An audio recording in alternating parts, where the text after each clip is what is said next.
Bienvenidos a esta emisión de Sin Filtros. Hoy vamos a conversar con el doctor Julio Chilling sobre el quehacer en Estados Unidos. ¿Qué es lo que está ocurriendo? ¿Cuáles son las grandes amenazas para los ciudadanos, para los norteamericanos, en el marco de una contienda política que está pasando a la historia, no por buena, sino como una especie de cámara que va revelando paso a paso cómo está transformándose el sistema norteamericano? Ese donde se erigía el Estado de Derecho, la Constitución y las leyes para pasar a ser un modelo al que de manera significativa la constitucionalidad pues no le cuadra. Vamos a tocar ese y otros temas más, y antes de darle la bienvenida a nuestro invitado, quiero saludar a toda la gente que hasta ahora se une a nuestras diversas plataformas. Bienvenidos todos desde YouTube y de Rumble. Muchas gracias a la gran comunidad de Sin Filtros y Sin Censura, al igual que todos aquellos que a esta hora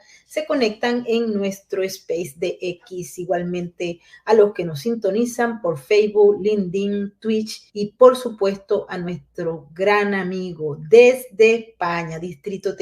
Mil gracias a todos por estar con nosotros. Bienvenido, doctor Julio Chilling. Un placer siempre, May, por acompañarte y estar con tu gran audiencia que realmente está muy informada y es un bastión de libre expresión. Doctor, se está acabando el sistema norteamericano tal cual lo conocíamos, el Estado de Derecho, el sistema de libertades ciudadanas, está siendo transformado para mal. Sí. Lamentablemente y con gran tristeza te tengo que responder que sí en la afirmativa. No quiere decir que hemos llegado a su destrucción total, y hay muchas señales de que se está formando una reacción a eso bastante nutrida. Pero sí, este proceso, Maybor, ya estaba en curso desde hace muchos años. En 1965, Herbert Marcuse escribió un ensayo muy importante, Tolerancia Represiva, que en efecto abogaba por suspender los derechos civiles de todos los que no eran de la izquierda para promover una agenda ideológica que pues él consideraba era liberadora, y que fuerzas que se oponían a eso había que censurarlo de nuevo, suspender todo espacio público, sea discurso, sea su posibilidad de llegar al poder por la vía democrática. Y esto, en el momento que se escribió, pues encontramos entre los que más lo aplaudían, pues elementos de la izquierda radical, los movimientos, por ejemplo, negros llamados de liberación, las Panteras Negras, movimientos marxistas, que esto fue dio, digamos, una ampliación y una precisión más detallada de lo que venían diciendo todos los proponentes del socialismo cultural, que había que tener una superestructura amena a las ideas marxistas como única forma de poder llegar al poder. Entonces, Marcuse precisó en este ensayo que la necesidad de reprimir en el espacio público toda acción, toda opinión, toda manifestación, toda candidatura, como única forma de poder llegar a la implantación de un sistema marxista. Esto fue cogiendo fuerza porque hemos visto cómo y empiezo por acá, por esta explicación, Maybor, porque necesitamos siempre, para poder entender un fenómeno, ver de dónde vienen, cuáles fueron las ideas que nutrieron esto, porque no es que esto sale de una laguna. O sea, yo creo que todos podemos decir, bueno, sí, una dictadura busca promover la ineficacia de la oposición. Censura es una de ellas, sí, ok, eso lo tenemos claro. Pero aquí estamos viendo cómo en países democráticos y libres, donde la libre expresión era la piedra angular de todo el sistema. O sea, el occidente, una vez la civilización occidental, con todos los valores occidentales que abrieron la idea, la noción y calorizaron la dignidad humana, derechos humanos, viniendo de los derechos naturales, y la noción del sistema de autogobierno, o sea, donde pues la población podría, por medio de representantes, expresarse y tener ese don de cambiar de los políticos si no les convenía. Esto es un producto netamente del occidente, esto hay que estar claro. Y la libre expresión era siempre una base, un termómetro, la verdad, que todos defendían, incluso personas que podrían estar dentro de ese esquema democrático, de lo que podemos catalogar de izquierda, de derecha, en el contexto estadounidense, liberales, conservadores. Siempre la libre expresión era un cierto punto donde todo el mundo decía, bueno, no me gusta lo que está diciendo esta persona está equivocada, incluso esta persona está mintiendo, pero tiene su derecho a decirlo. O sea, esto era siempre en inglés, la traducción de podemos estar de acuerdo en estar en desacuerdo, pues era un punto de definición en la política estadounidense. Bueno, la década de los 60 y ya en un poco tecnicismo, pero para poder apreciar, el marxismo se liberó en la era postmoderna, que justo comienza alrededor de 1960, porque el postmodernismo relativizó todas las definiciones. Entonces, de pronto, el marxismo, tomando de los marxistas culturales como Lukács, como Gramsci, como el Colegio de Frankfurt, pudo llevar a un extremo esas posturas del marxismo que dieron rienda suelta a grupos de identidad, porque de pronto ya la noción de opresor oprimido ya no era digamos, el capitalista y el obrero, no, y ahora era todo el que ellos decían que era oprimido. Eso podía ser negro blanco en la teoría crítica de la raza, eso podría ser hombre y mujer, patriarcado, hombre de nuevo, heterosexual y religioso, sobre todo, bueno, pues ese era patriarcado.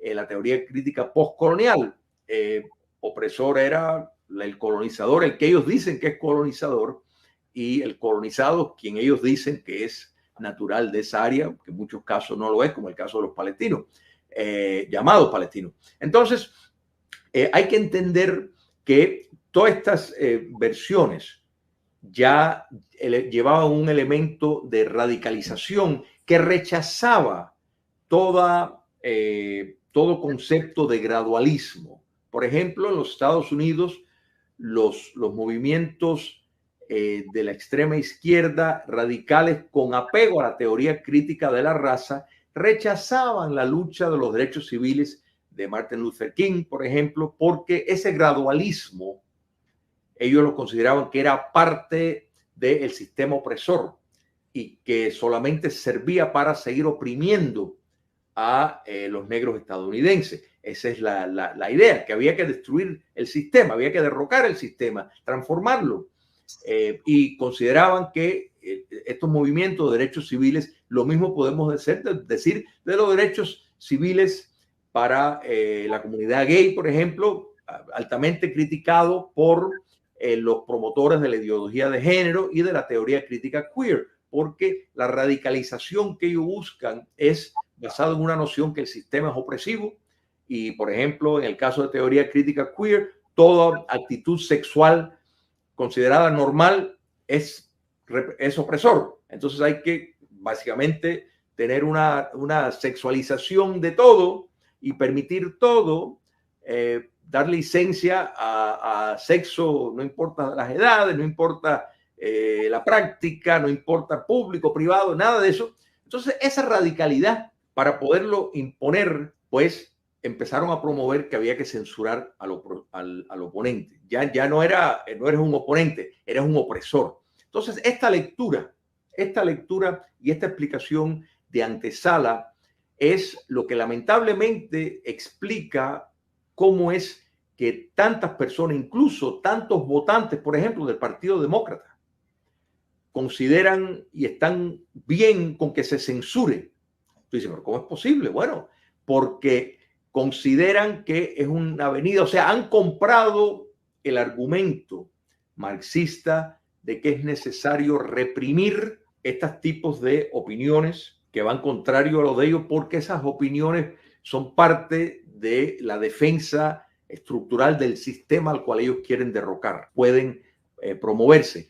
Ya la izquierda radical se ha extendido a incluir muchos otros actores donde tiene diferentes frentes. El ecosocialismo, que es en efecto la política internacional, global, si se le quiere llamar así, de promover una agenda monolítica de una interpretación de cambio climático con un culpable que ellos consideran, ¿no, verdad?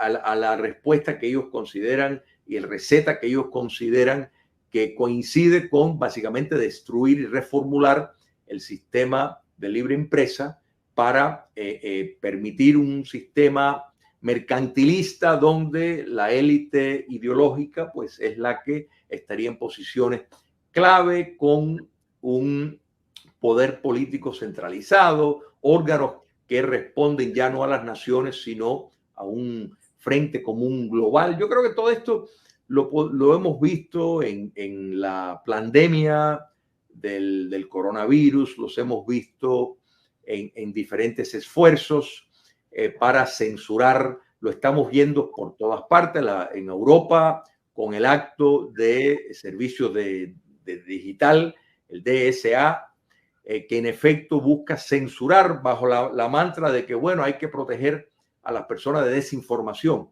Claro, ellos son los que van a determinar lo que es desinformación, lo que es verdad, lo que es mentira. Entonces, si no pasa por el filtro de ellos, pues entonces hay que criminalizar, o sea, hay que meterlos presos. Esto lo estamos viendo con los cargos que tienen contra el fundador de Telegram en Europa. Esto es a lo que se refiere Robert Reich en la entrevista de The Guardian, cuando dice que Elon Musk se ha ido ya demasiado lejos. Esto es lo que se refiere al dictador Lula da Silva, que pues también la tienen agarrada con Elon Musk porque Elon Musk está proponiendo la libre expresión. Imagínate tú, es lo que vemos a la candidata del Partido Demócrata, Kamala Harris, abiertamente llamar hay que regular, dice ella, estos tipos de discursos. No se puede permitir que puedan así expresarse sin ningún tipo de regulación, así mismo lo digo.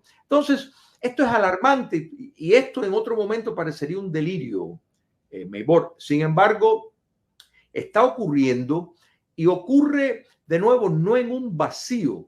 Por eso empecé todo esto con el ensayo de Herbert Marcuse, Tolerancia Represiva, porque en ese ensayo él dibujó la mecánica para llevar esto a cabo, que realmente, de nuevo, esta idea no es original de él. El comunismo ya en sus entrañas proponía eso como todo despotismo, pero el socialismo cultural, que es el mecanismo que busca subvertir el orden en las democracias del mundo, pues ya no es meramente proponer una idea, ¿la verdad? Y buscar apoyo popular a esa idea. No, esto ya estamos viendo esto un paso mucho más avanzado con el censurar, el criminalizar, por ejemplo, si no usas el pronombre que alguien se quiere categorizar. Y es literalmente criminalizar esto. La criminalización de emitir una opinión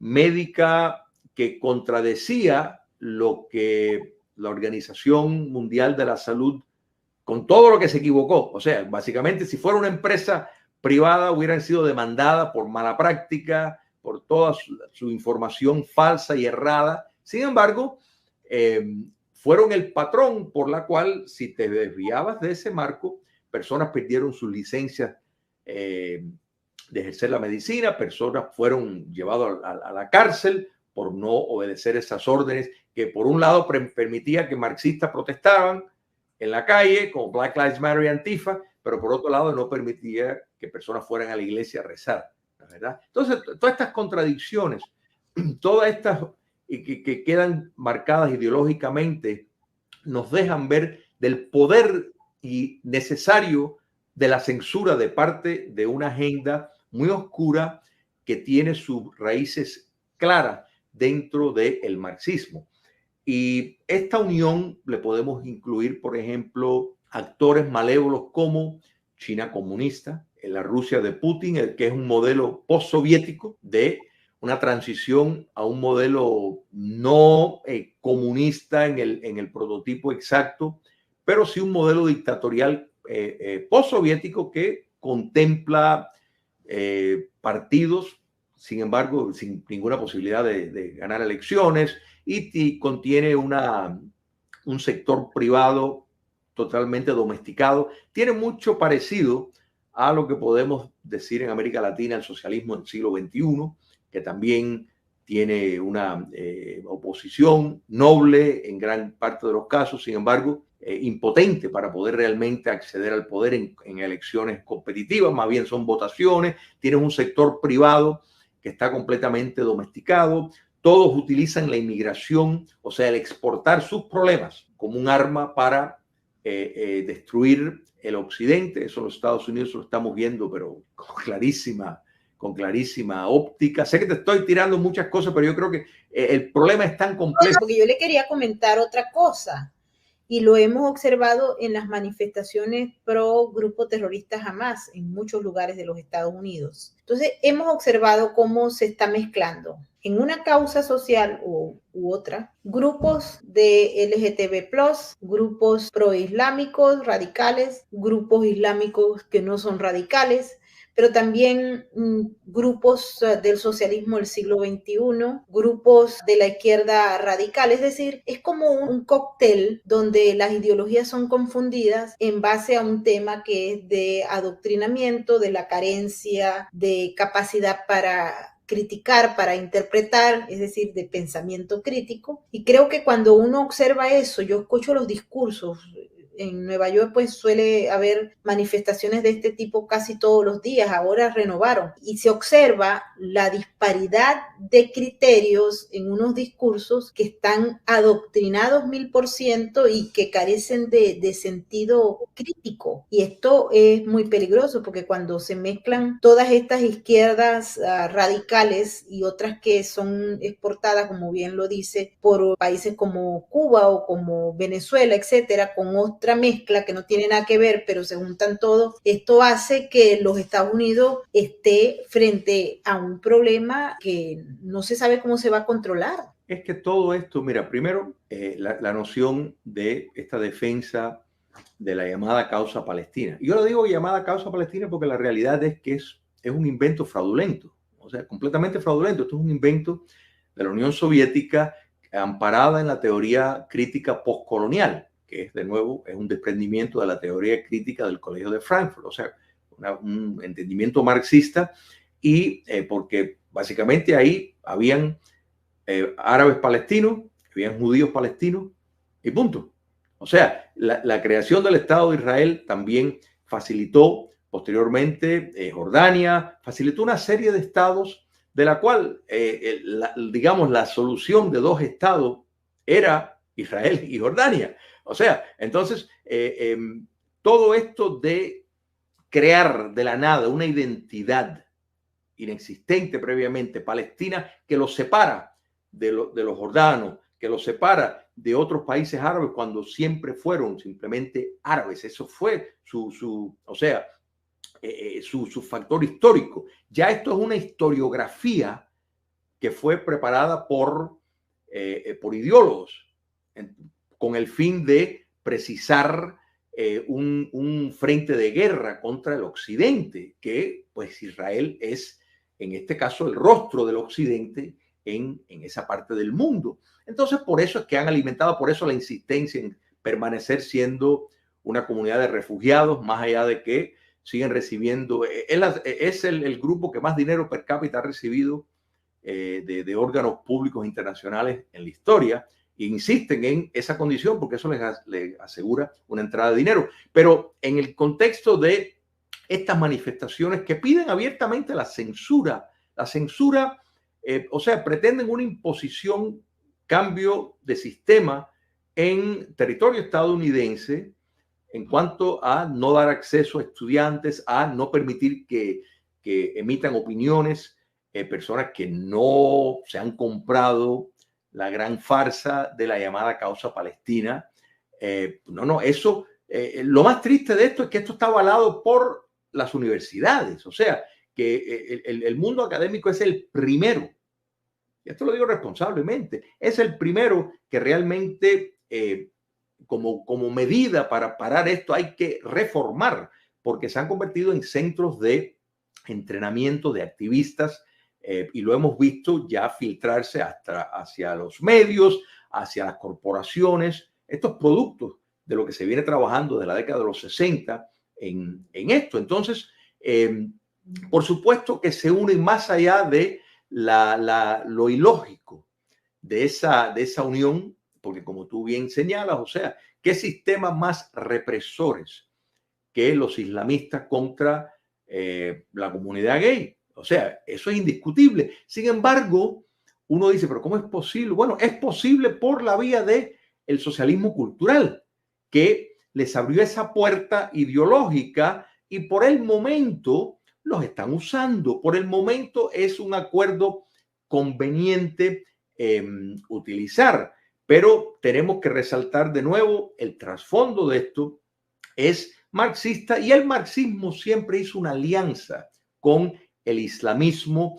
Mira, podemos entender que todos los islamistas son socialistas, o sea, no todos los socialistas son islamistas, pero todos los islamistas son socialistas. Eso lo tenemos que entender claro y tienen el enemigo, el denominador común es el enemigo que tienen, que es el occidente. Entonces eso lo tienen claro. Y en ese bote se une China comunista, se une la Rusia de Putin, por supuesto se une la dependencia de China que es Corea del Norte, se une Cuba comunista y todas las colonias en el hemisferio occidental como Venezuela, Nicaragua, Bolivia y todos los movimientos que se desprenden. Se une Lula da Silva, que si no ha podido llevar a Brasil al modelo venezolano, bueno, no es porque no ha querido o porque no ha tratado. Él y Dilma Rousseff han tratado, pero las instituciones, particularmente las Fuerzas Armadas, que es el mecanismo necesario en el modelo dictatorial del Foro de Sao Paulo, es la institución más importante para cooptar. No lo lograron en Ecuador, no lo lograron en Perú, no lo han logrado en Colombia. Entonces, si queremos ver, bueno, ¿por qué en algunos lugares sí pega y en otros no? Bueno, porque son países donde las Fuerzas Armadas han resistido ese gran esfuerzo de cooptación. Sé que me estoy, o sea, tal vez desprendiendo un poco. Maybor, todo está unido. Yo creo que lo estamos viendo. Lo estamos viendo la movilización, el activismo, todo este desorden que vemos en las ciudades, cosas inimaginables, gangas ocupando espacios de los Estados Unidos en ciudades. Y la respuesta de los representantes políticos estadounidenses es básicamente dar excusa por este tipo de anarquía. Esto no está ocurriendo en un vacío. Esto es parte de un guión bien entendido. Y podemos decir que en la década de los 60, ¿no es verdad? Con los movimientos de la extrema izquierda como la Pantera Negra, las Panteras Negras, entre muchos otros, el Weather Underground, que agilizaban un terrorismo doméstico, era el mismo fundamento, excepto que ahora tienen mucho mayor alcance, ahora tienen los medios de comunicación industriales, ahora tienen gran parte de las corporaciones, tienen, por supuesto, ya el terreno académico, no solo a nivel de universidad. Los sindicatos de los maestros y las juntas escolares están tomadas por personas que tienen una afinidad con el socialismo cultural. El sistema de bibliotecas públicas en los Estados Unidos, la Asociación de Bibliotecas Públicas en los Estados Unidos, directamente lo están haciendo. O sea, no todo está perdido porque requiere, o sea, el único poder, para dar esto tono optimista, que va a poder enfrentar eso es el gobierno electo, que representa lo que básicamente 2/3 partes de los Estados Unidos, los estadounidenses rechazan la ideología de género, rechazan la teoría crítica de la raza, rechazan la teoría crítica feminista, rechazan la teoría crítica postcolonial. O sea, todo esto, el DEI, todo esto les causa repulsión, ver hombres en deportes de mujeres, ver toda esta aniquilación de la libre expresión, este intento de básicamente criminalizar toda opinión que diverge o discrepe de la línea oficialista. Entonces, quiere decir, si creemos en la democracia, no debemos de permitir que un Estado no electo, cuasi Estado administrativo y oligárquico, sea el que toma las decisiones, como de hecho está ocurriendo. Así que esto se veía viendo venir, adquirió enorme terreno bajo el gobierno de Barack Obama, por la sencilla razón de que él utilizó órganos del gobierno para promover el socialismo cultural en los Estados Unidos, utilizando el FBI, utilizando la CIA, utilizando el Servicio de Rentas Internas, utilizando el servicio civil por medio de todas sus ramas burocráticas. Entonces, ¿qué significa esto? Bueno, que cuando gana la presidencia Donald Trump, muchos de sus dictámenes, de sus órdenes ejecutivas, no fueron llevadas a cabo a nivel de, por ejemplo, algo tan simple como en embajadas, que él había pedido que no se pusiera ninguna otra bandera que no fuera la estadounidense, y sin embargo muchos de estos embajadas y consulares desobedecieron y ponían la bandera de los colores, no sé qué, una bandera, la bandera trans, que cada vez cambia de abecedario, la bandera del abecedario, todo este tipo de cosas que no representa a la comunidad gay, igual que Black Lives Matter no representa a los negros estadounidenses. Esto hay que estar claro. Entonces, esa es la guerra que estamos viendo en los Estados Unidos. Y yo creo que hay estamos viendo de diferentes focos un rechazo a esto. La persona de, por ejemplo, que significa Robert F. Kennedy, alguien que viene de una familia con credenciales demócratas sólidos, pues básicamente está diciendo y hablando del Partido Demócrata igual o peor que los republicanos y que Donald Trump, porque él está viendo bien desde adentro, o sea, las entrañas del monstruo, él la está viendo desde adentro, viniendo del Partido Demócrata, y él ha visto cómo a él se le ha echado a un lado por su posición en el autoritarismo que ejercieron con el coronavirus, en el ataque a la libre expresión. Él lo ha vivido. Entonces, esa posición, la posición de Elon Musk, por ejemplo, la oposición de muchos ejecutivos de empresas que están ya tomando un paso, no solo por el tema del factor económico, sino el factor de muchos accionistas que están básicamente amenazando con desertar y con sacar los fondos, en el caso de los fondos de inversiones de esas empresas, si siguen con una agenda tan ideologizada. Pero es importante en todo momento entender que ya esto no es tan solo una cuestión partidista, o sea, republicano, demócrata, porque primero el Partido Demócrata de hoy, el Partido Demócrata que engendró Barack Obama, no es el Partido Demócrata de Kennedy, ni de Johnson, ni siquiera de Clinton en la década de los 90. ¿Te das cuenta? Entonces, ya es una maquinaria subversiva que abiertamente está pidiendo la censura, pero no solo pidiendo, eso es una mala palabra, está poniendo en práctica, porque lo primero que hizo Joe Biden fue tratar de promover el acto de terrorismo doméstico, llamando a todos, básicamente, movimientos conservadores de derecha como entidades terroristas. Y sin embargo, en esa lista de terrorismo doméstico, no vemos a Black Lives Matter y no vemos a Antifa. Recordemos que él dijo que Antifa era solo una idea, cosa que es completamente falso.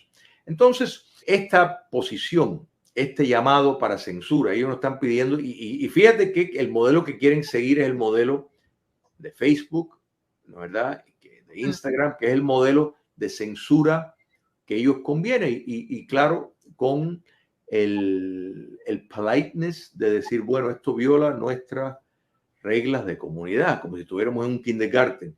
O sea, tu libre expresión viola nuestras reglas de comunidad. Yo puse hace poco un video de Kamala Harris en una entrevista abiertamente llamando para la censura de X y pidiendo que se parezca más a como Facebook y básicamente diciendo de que no pueden hablar, que eso no puede ser permitido, que cómo es que van a hablar sin ningún tipo de oversight, ¿no es verdad? De regulación, de vigilancia. O sea, yo creo que eso no requiere interpretación, es nada más que ponerla e inmediatamente tanto Facebook como Instagram pues le puso una coletilla diciendo que esto estaba fuera de, que había que poner el contexto completo.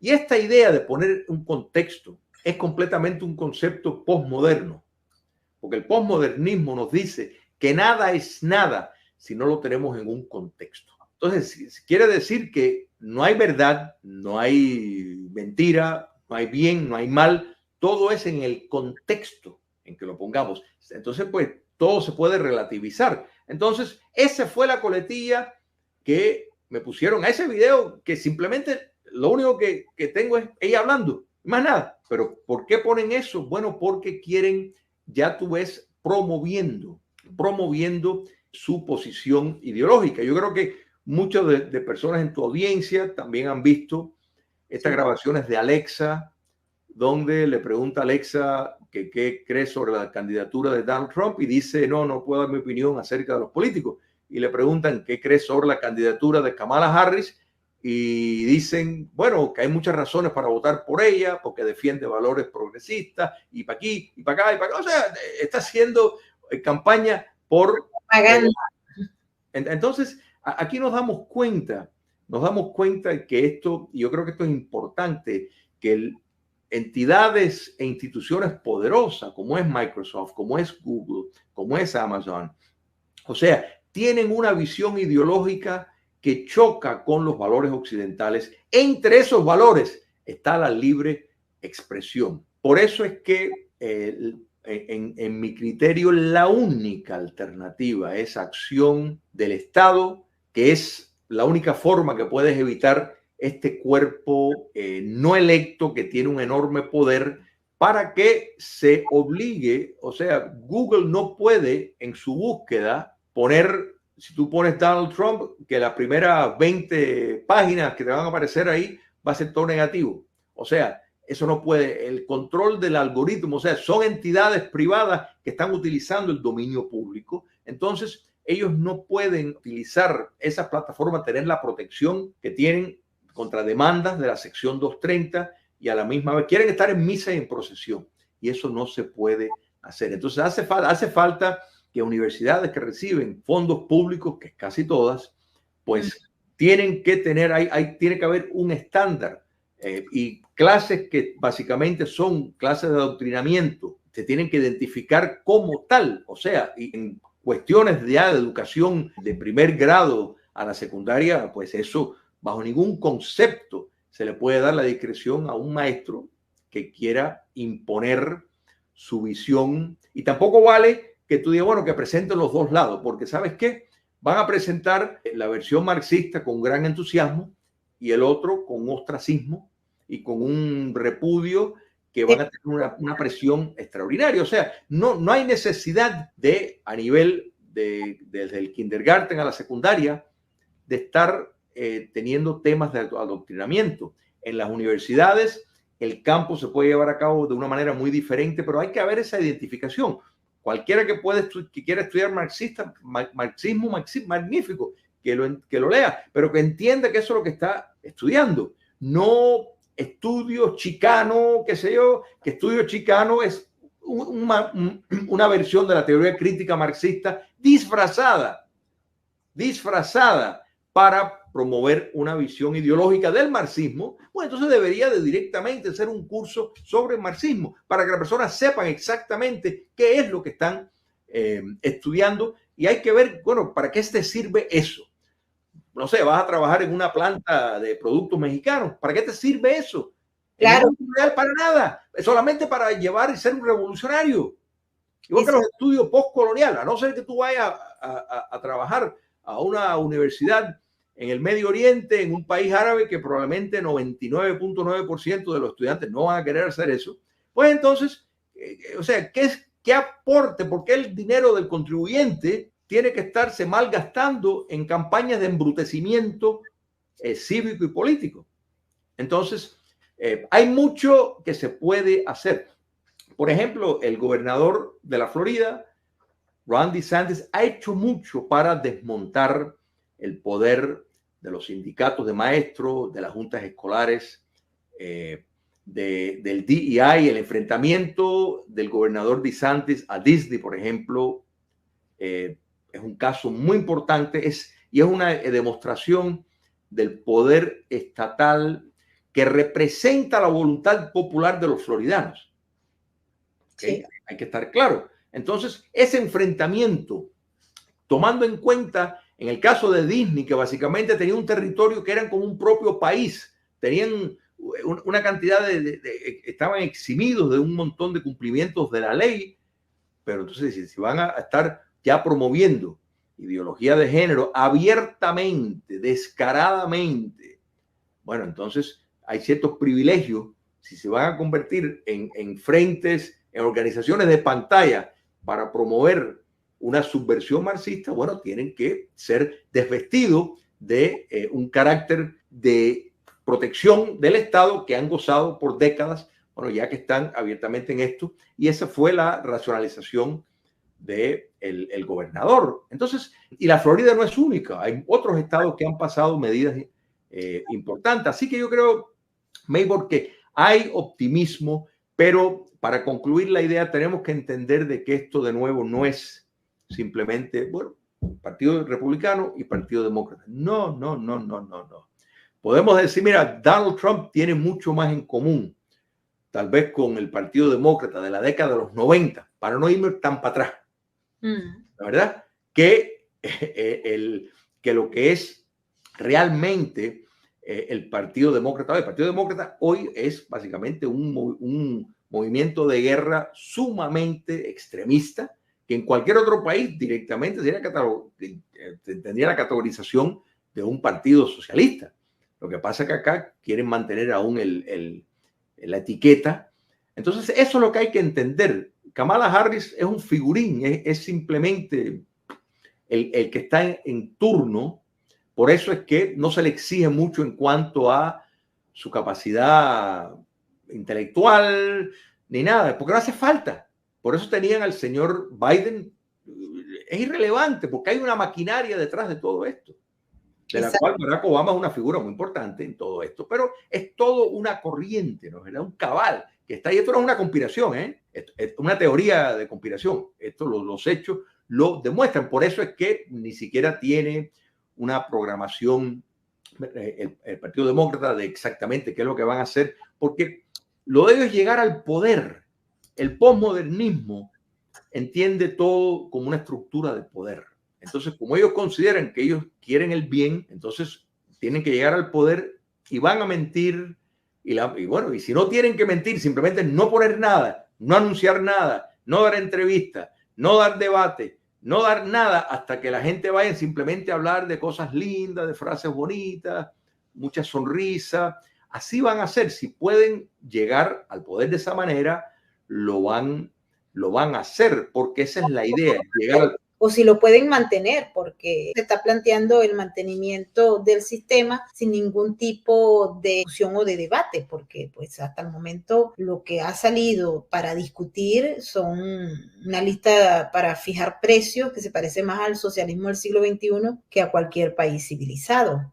Doctor, en estos minutos que nos quedan, no me quiero ir sin que usted me dé su opinión sobre lo que está pasando en el caso Venezuela. Sé que es un tema extenso, pero hay mucha gente que me dice, pregúntale al doctor Chilling qué es lo que él piensa del caso Venezuela. Bueno, primero, me hubiera encantado que María Corina Machado hubiera estado en el lugar de Juan Guaidó en vez de Juan Guaidó en el 2019. Creo que en el 2019 había un entorno internacional, particularmente los Estados Unidos, mucho más ameno a tomar los pasos necesarios. Y creo que María Corina hubiera estado a favor. Al final, acciones de liberación, todas tienen una base internacional y yo creo que eso es lo que hubiera sido necesario. Ahora, si van a entregar el poder por la vía de votaciones, absolutamente no. Si la estrategia es participar en votaciones para ver si se puede producir un imponderable y que de esa forma se logre un cambio de sistema, ya eso es una cuestión estratégica que hay que respetar. Pero pensar que estos apocalípticos socialistas van a decir, oh, pues perdimos, aquí está el poder, chao, eso no va a ocurrir, eso no va a ocurrir. Ahora, de nuevo, de que se juegan cuando existen espacios públicos donde se congregan muchas personas y se les llaman las cosas por su nombre, como hemos visto en Venezuela, sin duda, esos son amenazas al poder. Y de nuevo, repito, si estratégicamente esa es la idea, ¿no es verdad?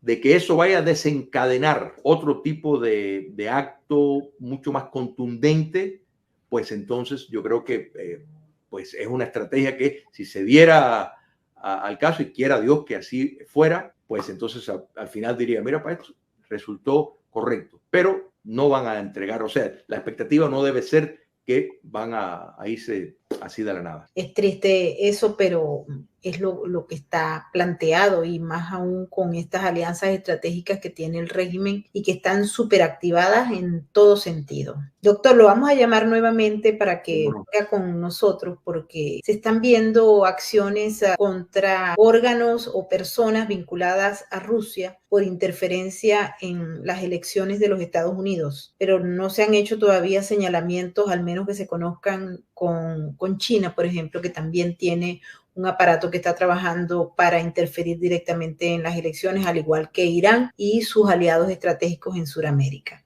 Así que este tema es sumamente importante. Estamos a 2 meses de las elecciones y esas elecciones prometen que van o a catapultar el modelo o a cambiarlo de manera definitiva.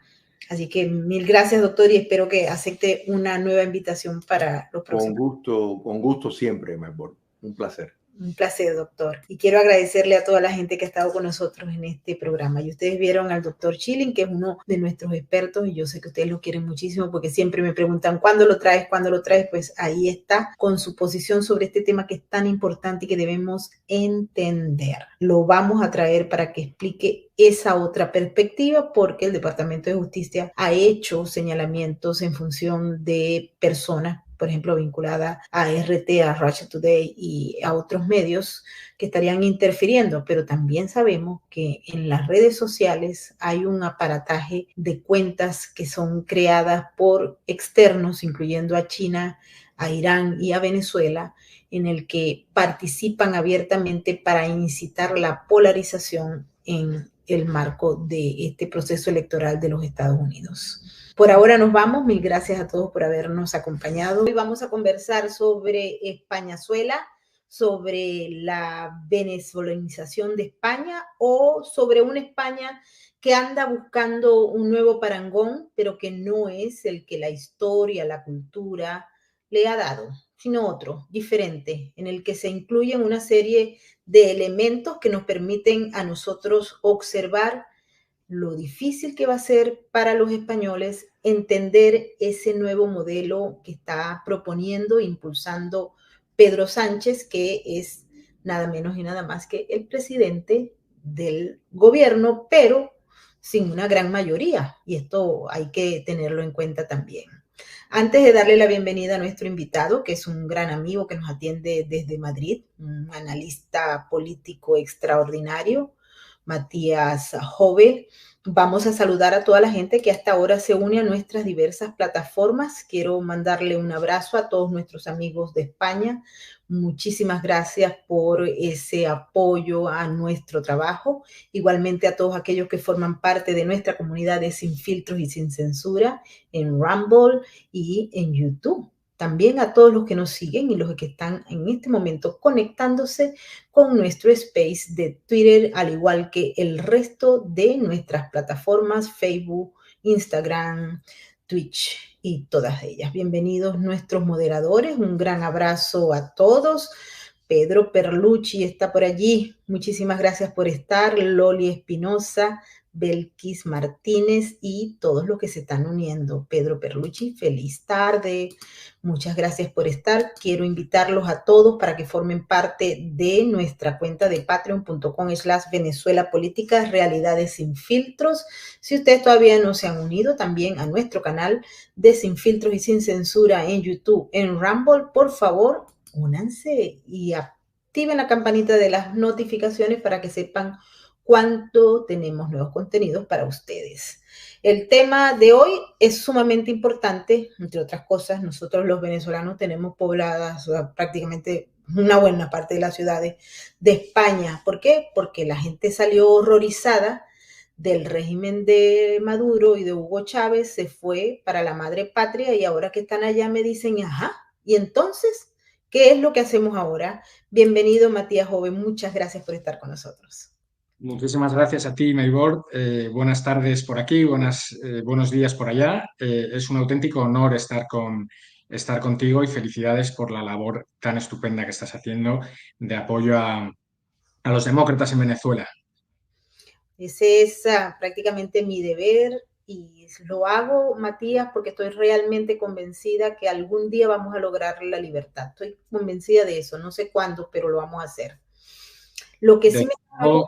Da mucha esperanza, Maybor, ver lo que está haciendo el pueblo venezolano, ¿eh? Yo creo que está apuntando un camino muy difícil, pero que está demostrando que ese pueblo sigue vivo y que tiene fuerzas para luchar y para ganar esta batalla, ¿eh? O sea que ánimo a todos los que nos escuchen desde Venezuela porque estáis dando una lección al mundo y desde España lo seguimos con muchísimo interés y muchísimo apoyo. Muchísimas gracias por esas palabras. Matías, me preocupa profundamente el cambio que se está generando en España y que muchos de los españoles no lo advierten, no lo quieren entender. Están como sordos. Cuando nosotros estábamos en ese proceso y en el peligro de perder las instituciones, recuerdo que íbamos a Miami, los venezolanos, y los cubanos nos llegaban en los cafés, ¿no? Y dicen, miren, abran los ojos, ustedes van hacia el mismo camino de Cuba, y había mucha gente que dice, no vale, nosotros no somos esa isla, nosotros somos diferentes, somos un pueblo maravilloso que entendemos la democracia y 25 años estamos metidos ya ni siquiera como Cuba, vamos peor que Cuba. España, yo he hablado con muchos que me dicen, ¿cómo es eso del socialismo del siglo XXI? ¿Cómo es esto? ¿Cómo aquello? Pero terminan pareciéndose mucho. Cuéntanos cuál es la percepción que tú como español tienes y que conoces bien los otros modelos en los que se puede decir que España va camino hacia Venezuela.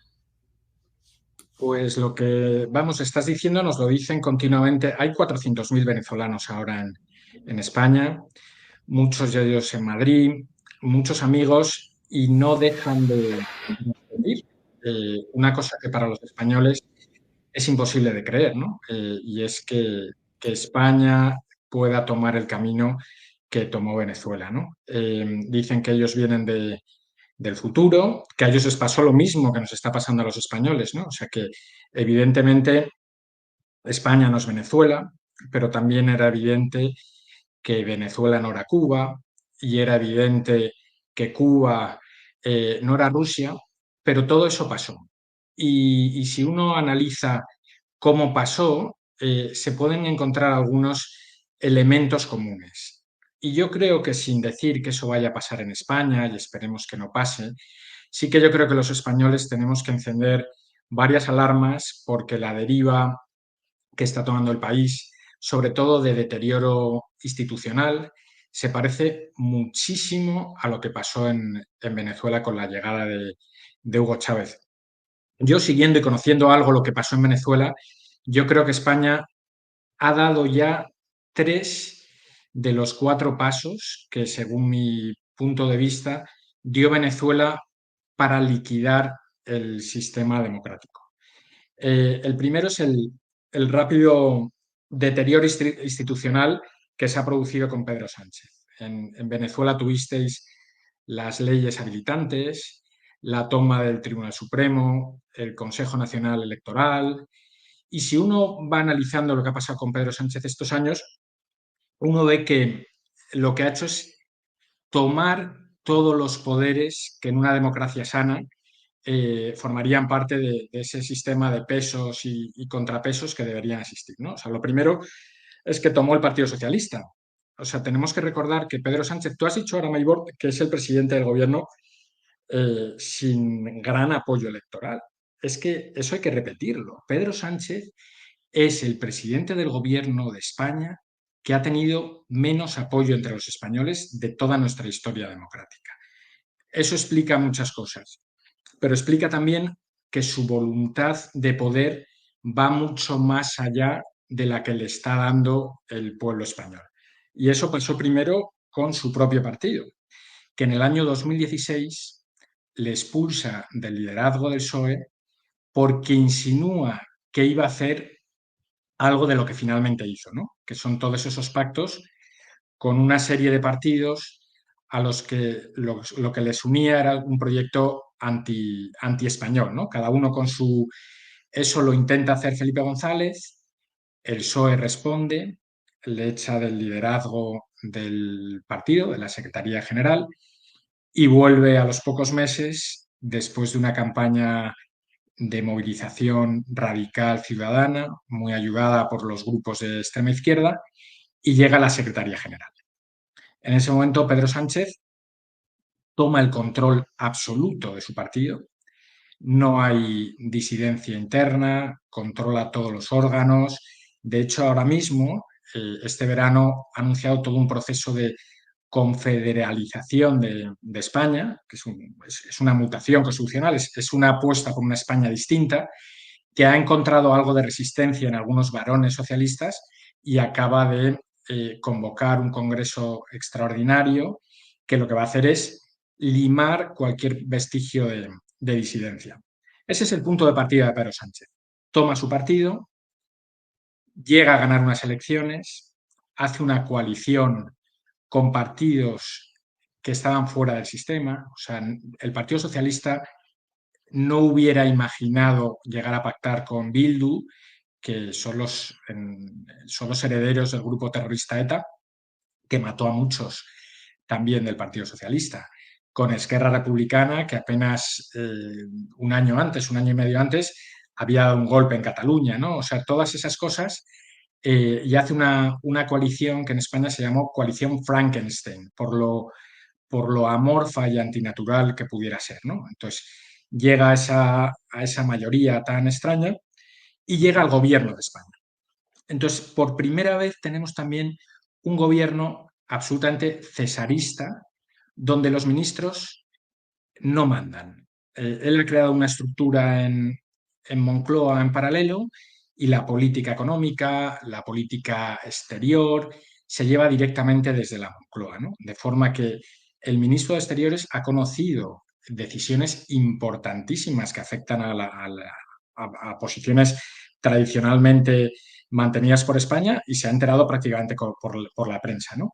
Entonces, él ha tomado primero el partido, el Consejo de Ministros, y aquí es lo que ya aparece una cosa que se parece mucho a toda la deriva de Chávez, y es lo que ha hecho Pedro Sánchez con el Congreso de los Diputados, a quien ha sorteado, ninguneado, y en España no existen las leyes habilitantes como en Venezuela, pero existe una figura que es la del Real Decreto Ley, que estaba pensada para ocasiones de extraordinaria y urgente necesidad, y que Pedro Sánchez es el presidente que ha aprobado más decretos que leyes, con lo cual ha sorteado la sede de la soberanía nacional eh, y ha ido colonizando prácticamente todas las instituciones que ha tomado con gente de su entorno. Tenemos primero la Fiscalía General del Estado, que fue su primera ministra de Justicia, ahora mujer del juez Garzón, del Grupo de Puebla, fue la primera fiscal general del Estado y ahora está su sucesor, que es una persona de absoluta confianza.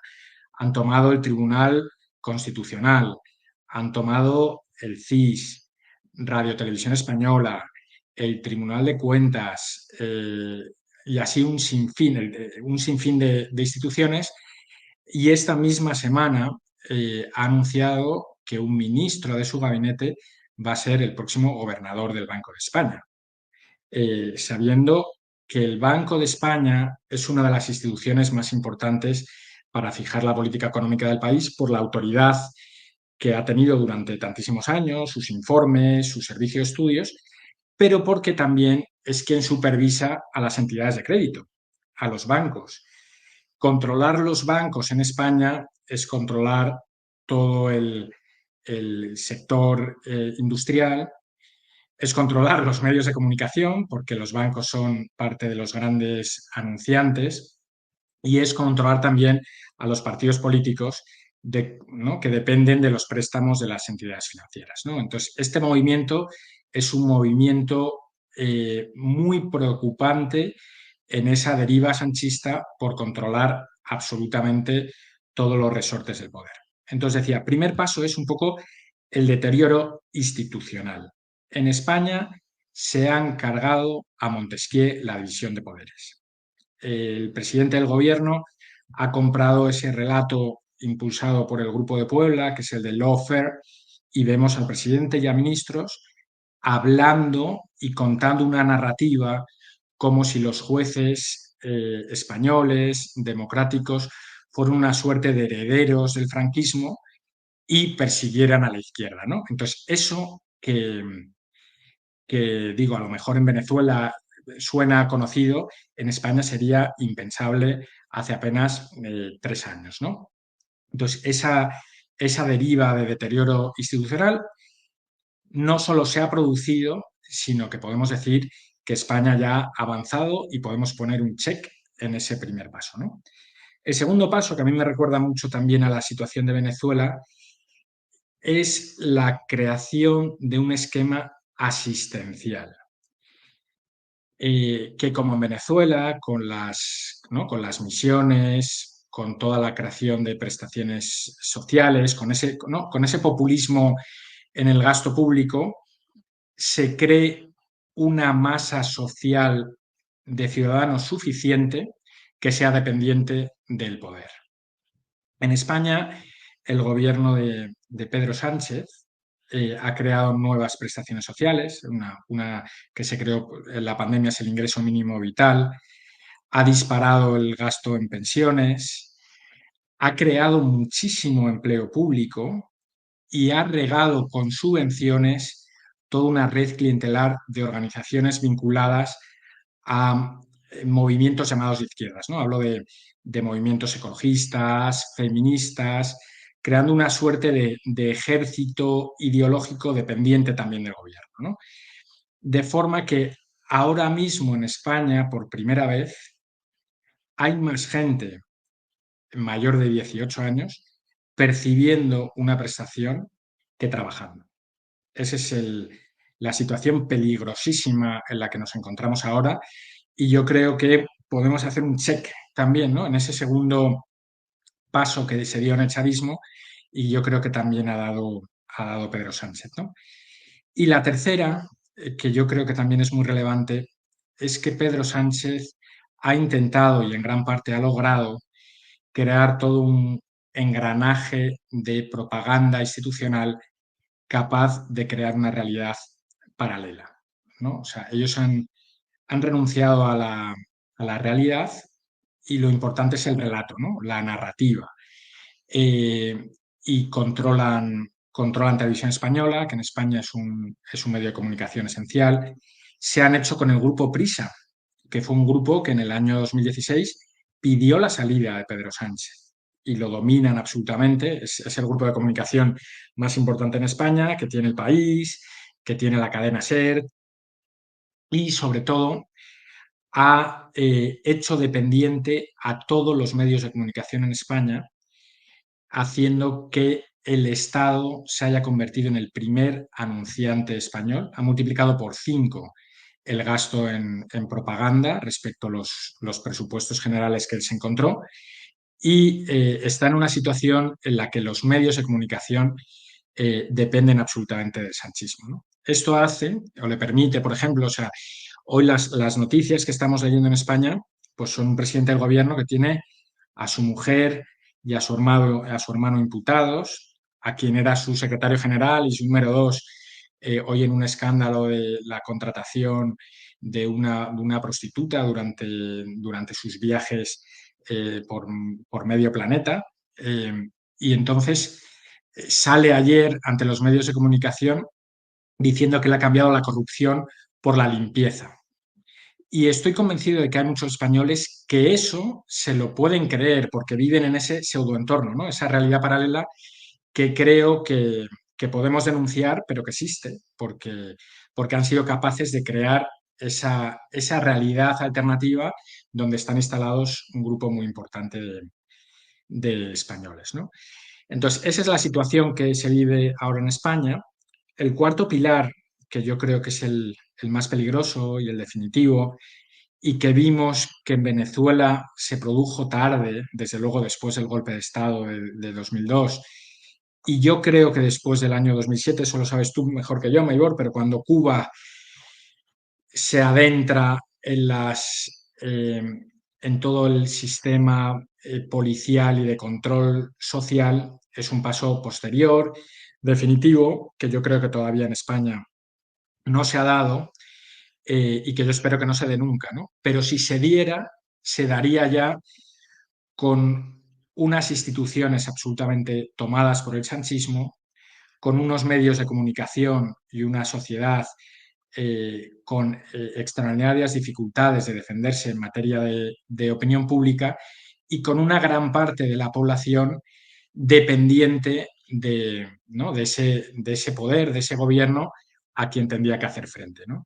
Entonces yo creo que ojalá no se produzca nunca en España, pero nos hemos puesto o hemos permitido que Sánchez nos ponga en una situación que una democracia sana nunca, no deberíamos haber llegado nunca, ¿no? Y a mí eso como español me preocupa enormemente, enormemente y creo que hay que denunciarlo. Tenemos que seguir denunciando. También hay actores que son realmente tóxicos para la libertad y la democracia. Por ejemplo, tenemos al expresidente Zapatero, que él actúa en muchas de las oportunidades en Venezuela como si fuese el canciller del régimen, pero también es el canciller del Grupo de Puebla y ha estado presente en cuantas reunión de izquierda hay y trabaja, por cierto, en conjunto con el ex juez Baltasar Garzón. Hemos visto también estas fotografías que se dan a conocer en la prensa donde aparece Zapatero impulsando a Pedro Sánchez. Esta figura es clave para entender lo que está pasando en Venezuela, en América Latina, pero también en España. Quisiera que me hablara sobre Zapatero y sobre el rol que está jugando al lado de Sánchez. Pues es una pregunta, yo creo que muy acertada, Maybord, porque yo creo que toda la deriva democrática que sufre España tiene su origen precisamente en la llegada de José Luis Rodríguez Zapatero, que rompe de alguna forma los consensos sobre los consensos constitucionales que habían sido válidos hasta su llegada. Y va girando tanto la política interna de España como la política exterior hacia algunas personas que hasta ese momento, algunos países, se habían considerado como amenazas o adversarios. La salida de Zapatero fue tremenda, o sea, fue durante muchos años un expresidente absolutamente tóxico para el Partido Socialista, pero se ha producido en el PSOE una suerte de podemización donde los que eran los asesores de Hugo Chávez han llegado a influir de forma súper importante en el gobierno de Pedro Sánchez. Y la figura que ha sido ahí esencial ha sido José Luis Rodríguez Zapatero. Ahora mismo Zapatero es el lobista oficial de Maduro, pero no solo de Maduro. Zapatero ha tenido un papel muy importante en el acercamiento de las relaciones con China. El presidente Sánchez viaja esta semana a China y también en la política exterior en relación con Palestina, ¿no? Hay dos silencios que son especialmente llamativos, durante estos días en relación con Venezuela. Uno es el de Zapatero, otro es el de von der Leyen, que es otra historia, ¿no? Pero Zapatero ha tratado de venderse a la opinión pública y a los dirigentes políticos como un mediador, cuando en realidad lleva muchos años siendo una parte eh, muy afianzada en el chavismo y en el madurismo, ¿no? Entonces, se ha hablado mucho de lo que ha podido cobrar eh, Zapatero ¿no? Del entorno de Venezuela, de la supuesta mina de oro, de la que se habló, de los pagos por distintas vías, de su relación con los hermanos Rodríguez, que además hubo un episodio muy importante y que afectó mucho a la política exterior española, que fue cuando aterrizó Delcy Rodríguez en el aeropuerto de España. Y es una figura que no solo para España, para todo Iberoamérica, se ha convertido como en un agente más del Grupo de Puebla, que como sabemos tiene una agenda muy clara de erosión de la democracia, no hay que ponerle apellidos, de la democracia liberal, ¿no? Que es la democracia que hemos entendido siempre, ¿no? De división de poderes, de control de los gobiernos. Entonces, el Grupo de Puebla lo que tiene es un mandato de extrema izquierda para acabar con esas democracias, y uno de sus activos más importantes es precisamente Zapatero. Y de los activos importantes que se están moviendo por todos lados, porque aquí se está hablando también de que él es la ficha clave que lo vincula con el Partido Comunista Chino, con Xi Jinping. Y de hecho hay ese viaje que tú estás planteando y que está haciéndose en muchos otros lugares con los jefes de Estado. Quisiera que nos explicaras la importancia que tiene el régimen chino en estos momentos en España, tomando en cuenta todos estos procesos que se están dando desde el gobierno de la Comunidad Europea, pero que a línea dura uno observa la simpatía y el interés de Sánchez de juntarse con Xi Jinping. Y a veces, pues, si puede haber un cambio acá en Estados Unidos, supongo que ellos se van a ir un poco más a China, tomando en cuenta que el apoyo es obvio, evidente, y la línea doctrinaria ideológica también.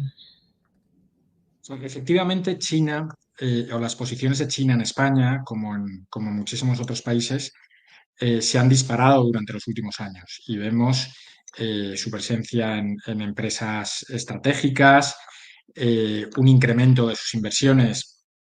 Es que se ve en la calle, o sea, prácticamente en todos lados, pero se echa mucho de menos, como el análisis previo que te he hecho, que haya una opinión pública en España crítica con China. China no es un tema, no es percibido como amenaza por la opinión pública española. Los dos partidos más importantes que han gobernado España durante los últimos años, el Partido Socialista y el Partido Popular, han tenido unas extraordinarias relaciones con China, y esto facilita que el gobierno de Pedro Sánchez sitúe a España como un elemento muy importante por España en sí, pero sobre todo como un actor muy importante para penetrar en todo el continente de América Latina, ¿no? Yo creo que eso es lo que está vendiendo José Luis Rodríguez Zapatero, que tiene los mejores contactos con todos los presidentes del Grupo de Puebla, y yo creo que la intención de China es utilizar España como un puente para su entrada estratégica también en todos esos países de la región, ¿no? Lo que es curioso además que Zapatero, por parte del Partido Socialista, aquí hay un debate que yo creo que no es tan importante en Estados Unidos, en otros sitios, es el de las famosas puertas giratorias, ¿no? Dicen que Zapatero es el único expresidente que no ha entrado en puertas giratorias, ¿no? Cuando la realidad es que está trabajando activamente para Venezuela, para China, muy probablemente para Marruecos y muy probablemente también para Palestina, ¿no? O sea, lo que está haciendo es cambiar o empujar los consensos en política exterior, y lo está logrando trabajando directamente con Pedro Sánchez, que muchas veces tiene una agenda distinta a la agenda del Ministerio de Asuntos Exteriores, que sigue con los ejes tradicionales del atlantismo. Por eso es muy, es muy posible leer en documentos oficiales algunas estrategias que contradicen mucho el día a día de lo que está haciendo Pedro Sánchez y lo que impulsa a José Luis Rodríguez Zapatero, ¿no? Porque tiene una agenda personal que muchas veces va al margen de lo que, ¿no? de las estructuras del Estado. Fíjate que el caso de China nos merece mucho la atención por los temas que se están tocando, por la influencia crecida de China en África, por los acuerdos que se han firmado con casi todos los países de África. De hecho, ayer escuchamos un discurso de Xi Jinping con motivo de la conferencia de Asia-África, y la verdad es que eso hay que ponerlo bajo el tapete, porque él habla, por ejemplo, y hablo de Xi Jinping, de la inversión de más de 50.000 millones de dólares en proyectos en los países que se unan a esa ruta que él está planteando. Y cuando uno saca el número, por ejemplo, los puertos, las rutas, porque hay que recordar que esto es la ejecución de la ruta de la seda, ¿no? Uno observa que los proyectos que están entrando, muy cercanos a Europa, de China, pues topan. Tenemos 50.000 millones de dólares, pero además tenemos 61 puertos comerciales que son manejados por China. Y adicionalmente a ello se han construido más de 10.000 kilómetros cuadrados. Es decir, es una distancia para que la gente tenga idea, como si fuéramos de Madrid a Buenos Aires, que queda en el último rincón del mundo del lado de Sudamérica. Y Europa no se está moviendo porque hay intereses y porque se han manifestado todos estos elementos que se han puesto sobre la mesa de Europa, se han puesto sobre la mesa de los países mismos. Recordamos también, por ejemplo, a Macron con China, a el grupo de Alemania con China. Es decir, hay un acercamiento y pareciera que no se toma en cuenta lo que se está perdiendo, porque China obviamente está en función de sus intereses y no los de Occidente. Entonces te pregunto, porque dijiste que no se ve a China como una real amenaza. Entonces, ¿cuál es la única amenaza que tienen? ¿Rusia? En la opinión pública española, China no es un tema. Digo, no es un tema, o sea, para expertos, desde luego sí, pero no existe un rechazo a China, sino al revés, se ve como una oportunidad económica, comercial. Hay muchos españoles que están importando exportar, que intentan exportar a China, ¿no? Que lo ven como un mercado en auge y no le ven los riesgos y las amenazas que existen. De hecho, no ha habido un auténtico debate en España, salvo el importado por otros países, sobre la presencia de Huawei como actor estratégico de todo el sector de las telecomunicaciones en España. Recordemos, por otro lado, un tema muy importante, la pareja del ministro de Relaciones Exteriores de España era la directora de Relaciones Institucionales de Huawei. O sea, digo, para ver un poco la penetración de todo el entorno de China en el gobierno de España. Pero digo, es muy importante, España se suma de alguna forma a la ruta de la seda con el gobierno de Mariano Rajoy. Y es porque no existe una opinión pública que alerte sobre las amenazas que pueda suponer las inversiones de China a largo plazo en Occidente, ¿no? Entonces yo creo que es una de las grandes limitaciones que estamos viendo en España. Uno cuando va a Estados Unidos, pues la presencia de China es un debate continuo, ¿no? Y tiene como mil matices y mil... En España no. En España, digo, el Partido Popular se ha hecho, ¿no? Ha hecho fotos y ha hecho alarde de los acuerdos en el Partido Comunista Chino y desde luego el Partido Socialista ¿no? lo incrementa todavía más y yo creo que quiere hacer de España lo que te he comentado, ¿no? O sea, un puente estratégico que pueda servir para China como un interlocutor válido en toda su relación con Europa, pero también como un puente hacia América Latina, ¿no? Entonces yo creo que esa oportunidad, entre comillas, la ha visto Pedro Sánchez y el hombre que está jugando un papel muy importante ahí es José Luis Rodríguez Zapatero, ¿no? Entonces yo creo que nosotros tenemos un trabajo en España muy serio que hacer para alertar sobre lo que es realmente China y los riesgos que puede suponer que la presencia de China sea desordenada, ¿no? Sí, y poco percibida. Esto nos ocurrió a nosotros en Venezuela.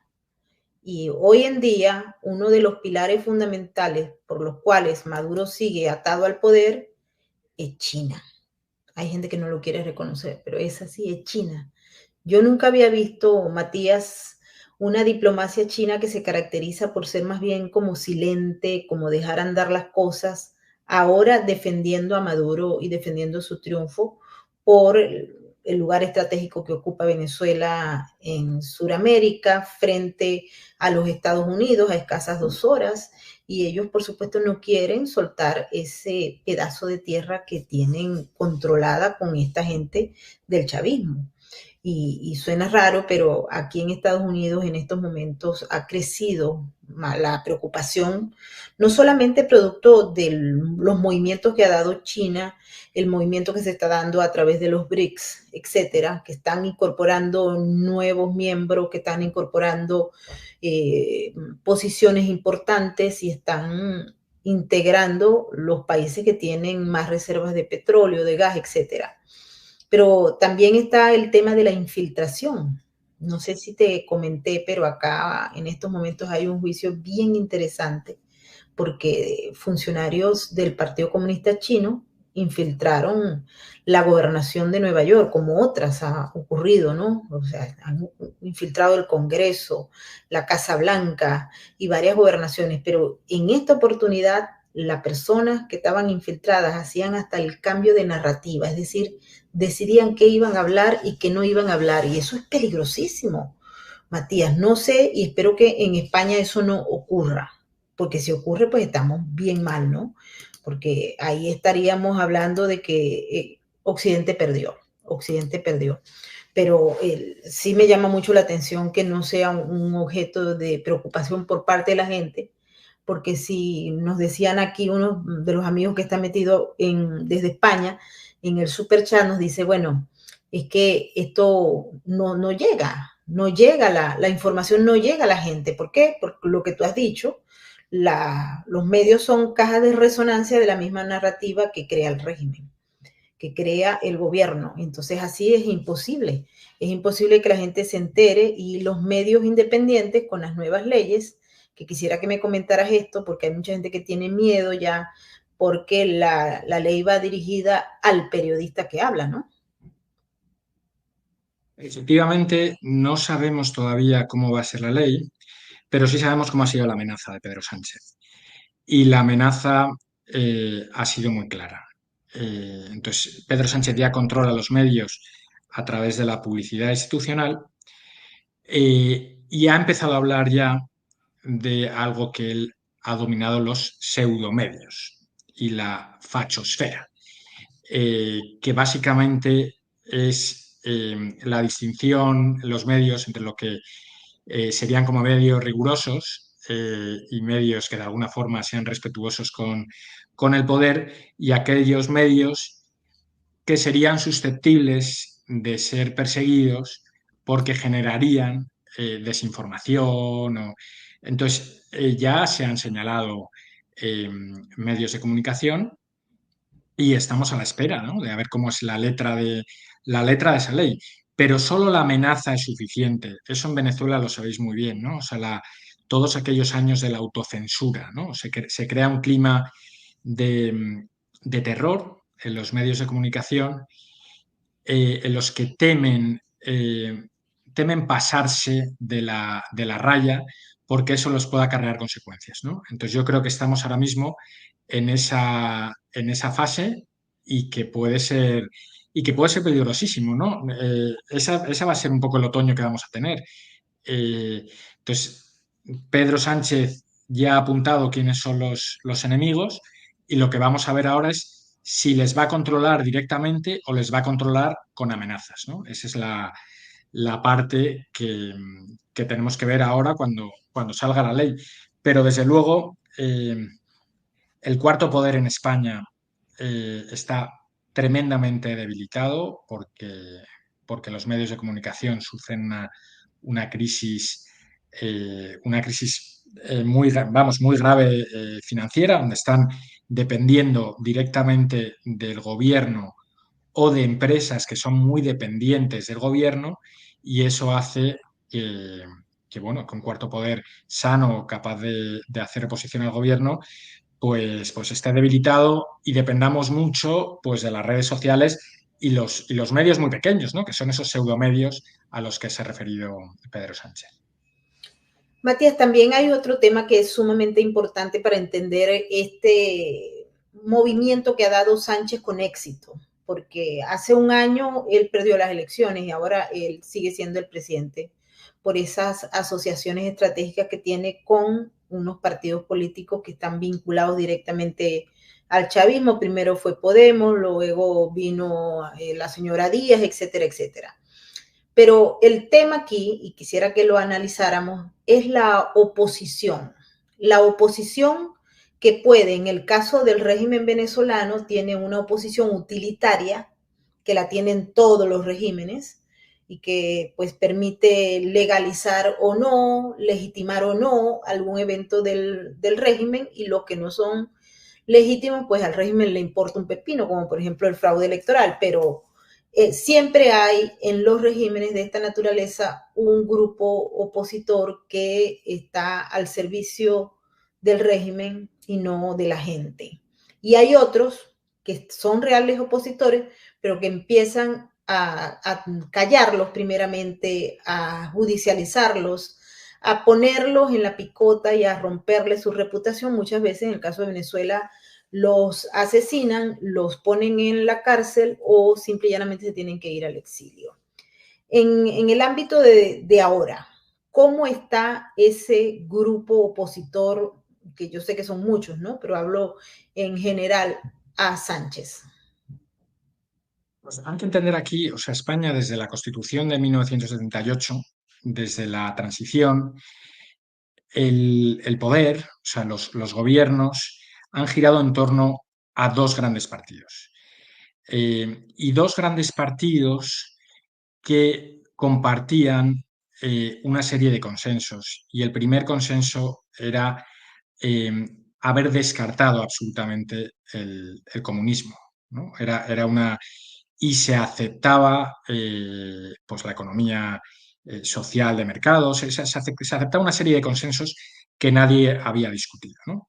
Con lo cual, de alguna forma, se generó en España una suerte de consenso entre los partidos que tendían a llegar a pactos entre ellos, ¿no? Para hacer lo que se llamaba aquí políticas de Estado. Eh, con Zapatero, uno de esos pilares se rompe y mete al Partido Socialista en un proyecto absolutamente radical de minorías identitarias, parecido a lo que ha podido pasar con el Partido Demócrata en Estados Unidos. Y la estrategia que sigue el Partido Popular es aguantar todo el sistema, intentando que de alguna forma el Partido Socialista volviera al redil,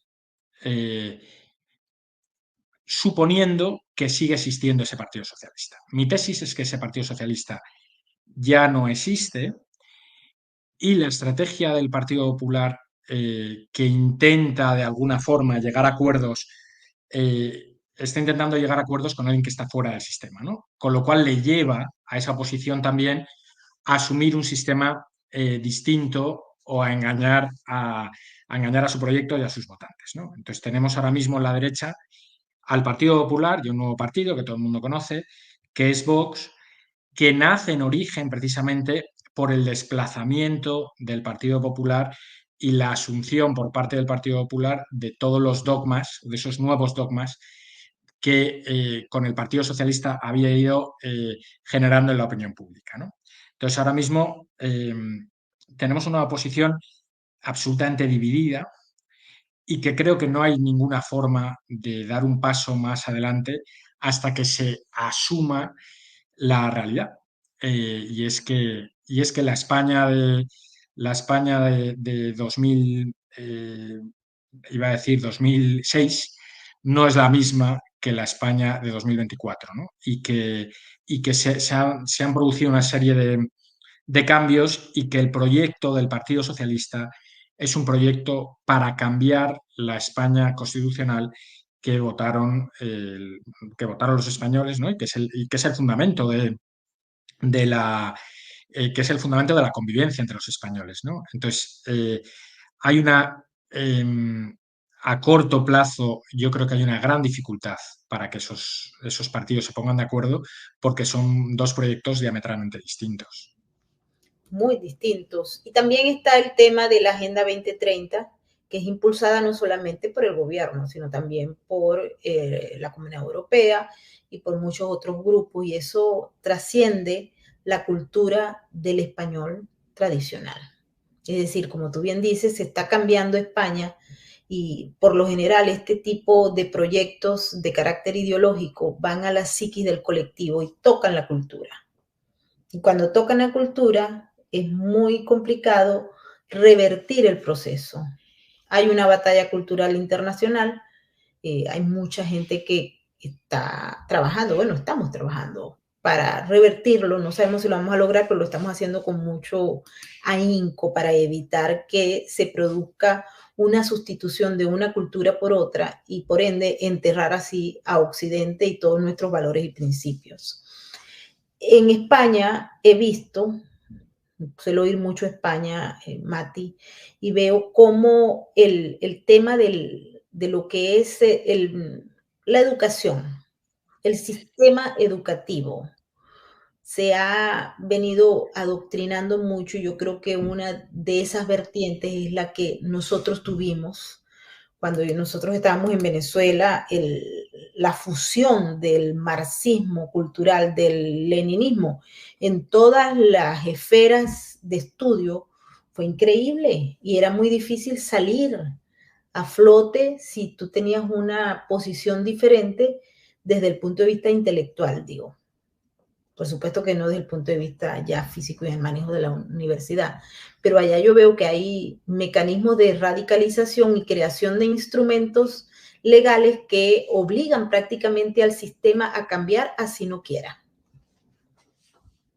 Pues me parece un acierto el comentario, Meibor, porque yo creo que durante muchos años, demasiados, se ha ido consolidando en España un consenso político sin apenas resistencia por parte de la sociedad civil y por parte de los partidos políticos que han asumido como absolutamente intocable una serie ¿no?, de dogmas que venían impuestos por eso que llamas tú ¿no?, la Agenda 2030. Entonces teníamos los dogmas climáticos, los dogmas de género, el feminismo radical, y han condenado con eso que se ha llamado, ¿no?, la cultura de la cancelación a cualquiera que osara ponerlos en duda, ¿no?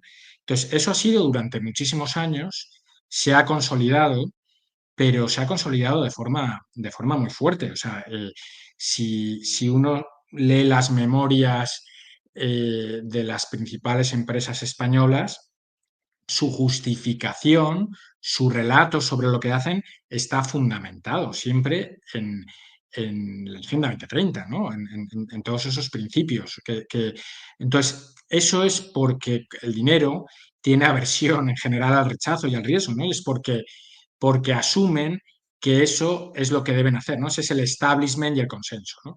Entonces, yo creo que eso está cambiando y está cambiando de forma muy rápida y de forma muy intensa, sobre todo entre los jóvenes que empiezan a detectar pues, nuevos espacios donde debatir, El otro día salía una noticia, yo creo que era en el diario El País, además, como alertando, ¿no?, de que las universidades habían girado hacia la derecha, ¿no? Y yo creo que eso tiene mucho que ver con haber empezado a dar estas batallas, ¿no? Que además que son batallas muy lógicas en España. O sea, España es un país donde la familia es muy fuerte, donde hay una tradición en general del uso de razón, entre comillas, en los debates muy importante. Entonces yo creo que esa resistencia al final va a dar sus frutos y yo creo que esos debates están. Ahora mismo en España se habla de la Agenda 2030, que no se hablaba hace apenas 6 años de la Agenda 2030. Se debaten los temas climáticos, se debaten los temas de género, se combate la cultura de la cancelación. Y yo creo que esos son avances muy importantes que hacen que podamos tener esperanza, porque desde luego hay una España que está dispuesta a pelear, ¿no? Está dispuesta a pelear. Por cierto, que hay muchas preguntas que tienen que ver con la política migratoria, con el tema de los MENAs, los ilegales. ¿Qué crees que va a ocurrir con eso? Porque pareciera que se está expandiendo la discusión, pero no toman decisiones que sean contrarias a lo que ya se había dado. Pues yo creo que hay un primer dato, y es que ese debate, igual que no existía el debate climático, ni existía el debate de género, tampoco había un debate claro sobre la inmigración que se ha intentado llevar durante muchos años de forma discreta, ¿no? Y eso ha tenido también consecuencias. Eh, la frontera de España es una de las fronteras más importantes del mundo y más calientes del mundo, ¿no? eh, Defender esa frontera, tener una política de inmigración seria es fundamental. Y durante mucho tiempo en España se han estado adoptando políticas de efecto llamada que, sobre todo con algunas procedencias, han empezado a ser peligrosas, sobre todo en algunas regiones, como por ejemplo en Cataluña, ¿no?, donde se ha priorizado la inmigración de origen musulmán, precisamente por no ser española, ¿no? O sea, por no compartir una serie de valores comunes y no españolizarse de alguna forma, ¿no? Entonces, esos primeros síntomas, en España no estamos todavía como en Francia y como en Alemania, pero en algunos barrios de España esto ya lo empiezan a notar, ¿no? Entonces, eso no se nota en los mejores barrios de Madrid, no se nota en los mejores barrios de Barcelona, pero hay muchos barrios que están empezando, que tradicionalmente eran de izquierdas y que están empezando a asumir que una inmigración absolutamente así es inasumible y te acabas cargando la convivencia, ¿no? Y que además es muy peligroso, es muy arriesgado y yo creo que va a ser un tema en auge porque no se puede esconder debajo de la alfombra. No se puede esconder, así como tampoco se puede esconder una serie de problemas que se están generando, porque tú lo has planteado, el tema de los musulmanes radicales que no son capaces de integrarse al sistema, sino más bien generar guetos. Podemos poner el ejemplo de Francia. Francia es un país que conozco muy bien, viví mucho tiempo allá, estudié allá y sé los cambios que se generaron en el Estado como unidad política al no solamente aceptar, sino entregar todas las ayudas a los grupos musulmanes que iban atraídos por esto y por muchas cosas más, pero no lograron nunca integrarse, sino que simple y llanamente lograron el financiamiento y se reprodujeron en comparación con lo que son los números de reproducción de las francesas, por ejemplo, o lo que pasa en España, que también aquí se está discutiendo el tema, Mati, con una dureza muy fuerte, porque la gente que está llegando está repoblando y cambiando demográficamente al país. Y ayer estábamos realmente asombrados por la discusión que se dio del mismo Partido Demócrata, donde el senador Schumer, que es uno de los más importantes del Congreso y que es de Nueva York, no tuvo ningún problema en aceptar y decir, bueno, sí, nosotros queremos que no solamente los que llaman acá los dreamers, los soñadores, sean ciudadanos y ejerzan el derecho al voto, sino el resto también, es decir, el resto y para allá vamos, ¿no? En el caso de Europa, sé que muchos países están discutiendo este tema. Lo que está pasando en Alemania, por ejemplo, también llama mucho la atención. y el debate sigue, ¿no? Porque en función de un grupo de inmigrantes que han llegado, que no se apegan y no se integran, empieza también el tema de la criminalización y de lo que es la seguridad a todos los niveles. Uno de los niveles que quiero que toquemos, porque es un punto clave y ya nos quedan pocos minutos de este programa, es el hecho de los servicios de inteligencia de España. Han sido infiltrados, dicen muchos, han sido tocados, dicen otros, y han sido controlados por Sánchez. Y también el tema que ya lo habíamos discutido con otros de nuestros invitados, es la influencia de Marruecos, ¿no? Y de esas comunicaciones. Quisiera que le explicaras. Hay mucha gente que te está haciendo muchas preguntas. Si nos quedamos aquí, bueno, llegamos al sábado. Adelante. Pues lo del el servicio de inteligencia es precisamente una de las asignaturas que yo creo que tendría pendiente Pedro Sánchez para terminar de copiar un poco el modelo venezolano. Ahí eh, Hugo Chávez dejó hacer a Fidel Castro y dejó que los agentes cubanos le enseñaran todas las tácticas de contrainteligencia, ¿no? Se dice, ¿no?, que en Venezuela se cambió el objetivo, ¿no?, de espiar a las amenazas externas a espiar a los opositores políticos. El CNI, los servicios de inteligencia, no actúan sobre un papel en blanco, ellos defienden una realidad y esa realidad hasta ahora ha sido la democracia española. Eh, para la democracia española, evidentemente, un partido como Podemos, que quiere acabar con la democracia española y que está financiada y que estuvo financiado por una dictadura como Venezuela, es una amenaza, ¿no? Entonces yo creo que de las primeras, esto ya es intuición, pero de las primeras preocupaciones que tuvo Pablo Iglesias cuando fue vicepresidente del gobierno de España fue controlar el CNI. En España hubo mucho debate porque en un Real Decreto Ley, que es esta ley habilitante, ¿no?, por la que se aprobaron una serie de leyes durante la pandemia, metieron una disposición adicional al final en la que se integraba a Pablo Iglesias en el CNI. Esto es la punta del iceberg, pero da muestras de cuál es la verdadera preocupación ¿no?, de esta extrema izquierda, que al final es la que está imponiendo el relato. No nos olvidemos, Pedro Sánchez no gobierna sobre la base del Partido Socialista, gobierna sobre una narrativa que le ha impuesto un agente externo que es Podemos. Y ahí está Pablo Iglesias, ¿no? Pablo Iglesias ha dejado el gobierno porque se ha dado cuenta de que manda más impulsando doctrina desde fuera. Pero él ya dijo en su momento que si le dieran dos ministerios o dos cargos en el gobierno, querría primero la televisión pública y segundo los servicios de inteligencia. Entonces no me cabe ninguna duda de que está entre sus prioridades y que algo habrán hecho, ¿no? O sea, eso no, además de lo que sabemos, que es nombrar en su momento a Pablo Iglesias, eh, que los servicios de inteligencia han cambiado y empiezan a estar perseguidos, ¿no?, de alguna forma por esos grupos que lo que quieren es cambiar, es mutar la democracia española hacia una cosa distinta.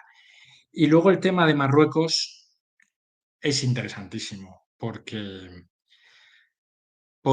da explicación a muchas de las cosas que no tienen explicación y que han sucedido en España, ¿no? O sea, cuando un día de la noche a la mañana se levanta Pedro Sánchez y nos despertamos con que ha cambiado la política que España durante 40 años había mantenido sobre el Sáhara Occidental, de forma unilateral, sin informar a nadie ni a su ministro, que había asumido las doctrinas de Marruecos, no dio ninguna explicación plausible de por qué había sucedido eso. Y se supo después que le habían robado cientos de gigas de información de distintos móviles, entre otros el del presidente del gobierno. No sabemos qué información tenían ahí, pero sí sabemos que el entorno del presidente del gobierno era altamente vulnerable, ¿no? Porque ahora sabemos lo que no sabíamos, que su mujer supuestamente estaba, estaba metida en temas de corrupción, su hermano su número dos en el partido y con esa información es muy fácil extorsionar, ¿no? Entonces, nos conocemos la realidad, pero sí que tenemos suficientes datos como para sospechar de que la posición de Marruecos para imponer su voluntad a España ha sido muy importante. Extremadamente importante y muchos no se lo preguntan. Además, las anécdotas que hay entre el señor Sánchez y el rey, ¿no? Por cierto, el rey de Marruecos. Pero volviéndonos al rey de España, mucha gente te pregunta qué crees que va a pasar con la monarquía, tomando en cuenta que todos estos proyectos, y particularmente los que enarbolaba el grupo de Unidas Podemos, que lo han discutido hasta en Caracas, es que la monarquía ya no debe estar allí. ¿Cuál es tu posición al respecto, pero también tu perspectiva? Sí, bueno, mi posición, o sea, al respecto a veces no se entiende bien, ¿no? Pero yo creo que la monarquía en España es un elemento de estabilidad y que ha demostrado ser positivo durante estos años de democracia. Creo que el rey tiene un papel muy, muy extremadamente difícil y creo que es el objetivo primero de quienes quieren cambiar España, ¿no? Y además no lo disimulan, ni unos ni otros, ¿no? Entonces yo creo que, que el rey eh, tiene un papel muy limitado institucional, de hecho por parte de la derecha política en España, ¿no? También se le ha pedido al rey que haga cosas que la propia Constitución no le permite, con lo cual él rompería de alguna forma los consensos constitucionales y tiene un papel extremadamente complicado, ¿no? Porque la realidad le pide que desborde ese papel institucional y él no puede, ¿no? Entonces, lo que seguro que vamos a ver es unas dinámicas durante los próximos años donde las amenazas a la monarquía pues van a ir increciendo, ¿no? Porque al final es como en el ajedrez, ¿no? Es el rey y la reina, ¿no? Son los objetivos a batir y yo creo que es la prioridad por parte de quienes quieren cambiar España. Matías, hay muchas preguntas, pero voy a escoger dos porque sé que no podemos estar más tiempo. Una muy importante, que pues creo que ese es el planteamiento que tienen tal vez el 80-90% de los venezolanos. Y es el hecho de que el señor Pedro Sánchez, ya vamos a recuperar a Matías, estamos en vivo. El hecho de que Pedro Sánchez va a China, ¿no? Y muy probablemente Zapatero ya haya hecho toda la gestión. España está en un proceso de discusión, primero, y vimos al canciller de Pedro Sánchez decir que sí, no iban a reconocer a la oposición, estamos hablando de ese proceso de votaciones que hubo en Venezuela, que después que no iban a reconocer al régimen, a las elecciones o a las votaciones como tal. Y realmente no hay una posición porque todo el mundo está esperando que sea Petro y Lula los que resuelvan el problema. Pero hay mucha gente que le luce curioso tomando en cuenta que Zapatero es el canciller del régimen, que está ahora de lobista de Sánchez y que se van para China. ¿Tú crees que puede haber alguna influencia para que España cambie de parecer o España se va a mantener en esa posición que tampoco es muy clara que se diga en relación a quién van a reconocer en Venezuela, ¿no? Es muy importante ahí, antes hemos hablado del papel de Zapatero. En la última campaña electoral de Pedro Sánchez, Zapatero acudió a los mítines electorales prácticamente más que el líder. O sea, Zapatero es central ahora mismo en el sanchismo. No es una figura de expresidente que aparece, va y viene. O sea, el entorno de Zapatero está alrededor de Pedro Sánchez. Y desde luego yo creo que Venezuela va a ser uno de los temas que va a estar en la agenda del próximo encuentro que van a tener Pedro Sánchez y Xi Jinping, sin ninguna duda. Lo que yo creo que está tratando de hacer España es evitar posicionarse de forma que cuando suceda algo, cuando la oposición en su caso esté en peor momento, decir que ellos fueron, es el famoso cumplimiento, ¿no? Que fueron los primeros que condenaron el supuesto fraude, que pidieron la publicación de las actas, que condenaron la orden de detención de Edmundo González, todas esas cosas formales que no van a ningún sitio, las está haciendo España. Entonces España tiene la cobertura ante la opinión pública y el resto de países para decir que ha hecho algo en defensa de la democracia. Y la realidad es que no va a hacer lo suficiente si no reconoce a Edmundo González como presidente y da la batalla, porque es evidente que ha habido un fraude electoral, es evidente que el pueblo venezolano ha hecho todo lo que puede hacer, todo lo posible en defensa de su democracia, y es evidente que quien está fallando aquí es la comunidad internacional. Y España tiene un papel muy importante en todo lo que se refiere a los países iberoamericanos, porque son nuestros hermanos, ¿no? Entonces yo creo que ahí hay que seguir presionando y decirle al pueblo venezolano también. Yo creo que es importante ver lo que va a pasar estos días en el Congreso y en el Senado de España, porque el Congreso y el Senado representan al pueblo español. Y si el Congreso y el Senado solicitan que se reconozca a Edmundo González como presidente electo, creo que es una gran batalla ganada por la oposición venezolana y por la libertad. Y creo que eso se puede producir. Mira, en el día de hoy o de ayer, por ejemplo, de hoy aquí, estaba un grupo de expresidentes encabezados por el colombiano Andrés Pastrana, pero estaban presentes Felipe González, José María Aznar, estaba Mariano Rajoy, pero obviamente Zapatero no, porque ellos acudieron a la Corte Penal Internacional en la búsqueda de alguna decisión, de alguna salida, y denunciaron a Nicolás Maduro por terrorismo de Estado. Pero ahí Zapatero, por supuesto que él no apareció. Y no apareció porque no le interesa, porque él no es de ese grupo y no lo van a incluir en ese grupo. Pero en Europa, y ya con esta sí que es la última, no vamos a seguir tomando más preguntas. En Europa se está discutiendo que no van a haber sanciones para los chavistas, o sea, nuevas sanciones, porque hay un pocotón de gente que está sancionado, pero que van a buscar los bienes que tienen esos chavistas allá para, no sé, denunciarlos, atraparlos, etcétera. ¿Tú crees que esa acción puede ejecutarse? Porque si eso pasa, en España va a haber un colapso económico, porque los chavistas, los boliburgueses, los bolichicos y etcétera, han ido a invertir el dinero robado, expoliado del Estado venezolano a España y a muchos otros lugares, pero en España, y bueno, si uno revisa todos los barrios ricos, Salamanca, etcétera, van a conseguir que la mitad son de los bolichicos comprados por dinero robado de PDVSA, de Citgo y del Estado como tal. ¿Tendrá eso algún tipo de acción efectiva? Pues ojalá que sí, ¿no? Es verdad que dices tú conoces muy bien Madrid y has paseado por Madrid. Eh, Madrid ha cambiado sustancialmente.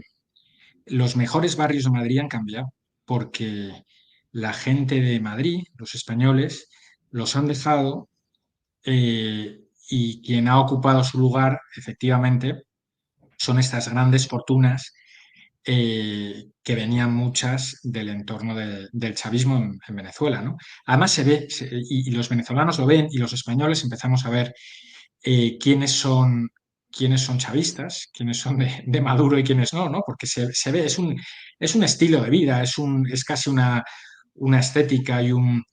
Entonces yo creo que es muy importante, esta noticia que has dicho es muy importante y refleja muy bien lo que está ocurriendo en España, ¿no? Si todos los expresidentes del gobierno dicen una cosa y los nuevos presidentes, ¿no? Zapatero y Sánchez, entre comillas, ¿no? Digo, están en silencio y no quieren, es porque España está cambiando. Y eso volvemos otra vez, ¿no? Al inicio de nuestra conversación, ¿no? O sea, nos están metiendo en un proceso de cambio de régimen, ¿no? Y de cambio de lo que era España hasta ahora, ¿no? O sea, hubiera sido impensable con estos presidentes que ahora mismo España estuviera en una posición ¿no? de equidistancia y de apaciguamiento como la que tenemos ahora, ¿no? Entonces, por eso yo creo que es muy importante en este momento distinguir muy bien lo que son las élites del gobierno que son minoritarias. Repito, Pedro Sánchez es el presidente del gobierno con menos apoyo del pueblo español de la historia democrática y España. Y eso lo vamos a ver en el Congreso, lo vamos a ver en el Senado, y yo creo que tenemos que potenciar de alguna forma la relación entre los españoles y los venezolanos, ¿no? Porque es donde tenemos fuerza y es lo que nos ha enseñado María Corina.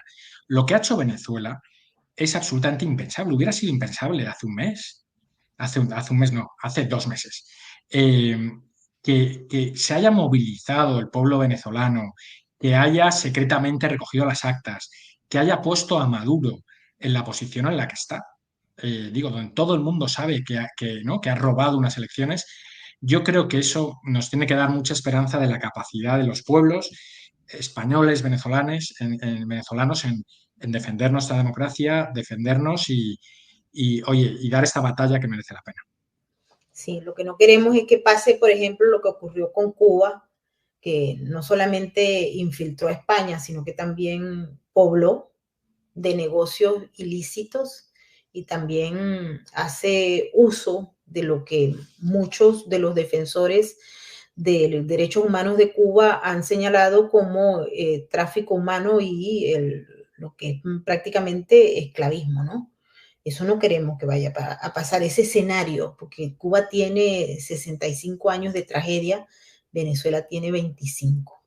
No queremos llegar a eso, pero tampoco a lo que ocurrió con Cuba.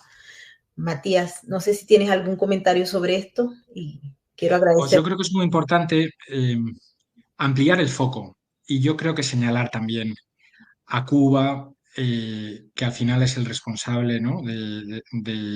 Solo lo dice, ¿no? Tamara Suju y el Kasla Institute, que es el responsable, ¿no? de la represión y la tortura en Venezuela y que una visión integral de todo el problema tiene que meter a Cuba. Tenemos que pedir sanciones a los jerarcas venezolanos, pero también a los cubanos, ¿no? Y España no puede seguir financiando un régimen que sistemáticamente atenta contra los intereses de España y contra los intereses de su propio pueblo, ¿no? Entonces, Cuba es central, Cuba es la cabeza de la serpiente y yo creo que eso no lo tenemos que perder de vista en ningún momento. No lo podemos perder. Matías, te quiero dar las gracias por haber estado con nosotros en Sin Filtro y por haberte quedado un tiempito más del que habíamos planeado. Mil gracias. Gracias a ti, encantadísimo y ánimo a todos porque esto lo podemos ganar. Así es, sí lo vamos a lograr. Un abrazo, Matías. Bueno, ya ustedes lo escucharon. Espero que les haya gustado todo el planteamiento. Disfrutamos de esta conversación con Matías Hoff, que es un analista, ya ustedes lo vieron, político, geopolítico y con un gran conocimiento de la realidad europea y latinoamericana. Hoy es viernes y mucha gente me dice aquí que el cuerpo lo sabe. Es verdad, el cuerpo lo sabe. Hemos tenido una semana bastante ocupada y complicada por todas las asignaciones que nos ha tocado cubrir, trasnochados, con jet lag, es decir, todo junto. Pero así seguimos informándole a ustedes y trayéndoles los mejores contenidos, esos donde se aplica el pensamiento crítico. Nosotros somos la oveja contraria, esa oveja negrita que ustedes ven siempre en las imágenes, esas somos nosotros. No queremos ir en el rebaño, sino fuera del rebaño, porque no somos del rebaño. Así que les agradezco a todos los que han estado en el superchat y participando en todas nuestras plataformas. Mil gracias por esos comentarios. Recuerden que si a ustedes les gusta nuestra información y nuestro contenido, por favor, comuníquenlo, llévenlo a sus amigos, compártanlo en las redes sociales. Si ustedes todavía no se han suscrito a nuestro canal de YouTube, háganlo y activen la campanita de las notificaciones. También los invitamos para que vayan a Rumble y a todas nuestras plataformas en las redes sociales para que disfruten de nuestros contenidos y participen, porque recuerden que Sin Filtros es un programa de participación, es un programa hecho para ustedes, para la gente inteligente y con pensamiento crítico. Esas ovejas negras maravillosas que andan por ahí y que se han unido en esta comunidad de Sin Filtros y Sin Censura. Les deseo feliz fin de semana. nos vamos a ver probablemente el domingo, porque tenemos muchas cosas que contarles, ¿ok? Muchas cosas que contarles y ya estaremos más o menos establecidos en un solo lugar, de tal forma que podamos ofrecerle con muchos invitados que tenemos en la lista los análisis que ustedes requieren para entender esta compleja realidad. Mil gracias a todos nuestros moderadores en el superchat de YouTube y a todos los que participaron. Un abrazo a Carla Oropesa, a Berkis Martínez. También tenemos a la hermosa Damaris López, mil gracias. Loli Espinosa, un abrazo gigante. Lontán, no sé si está por aquí o no está. Me preguntan dónde está nuestro buen amigo y aliado Luis J. Martín de Libres 2.0.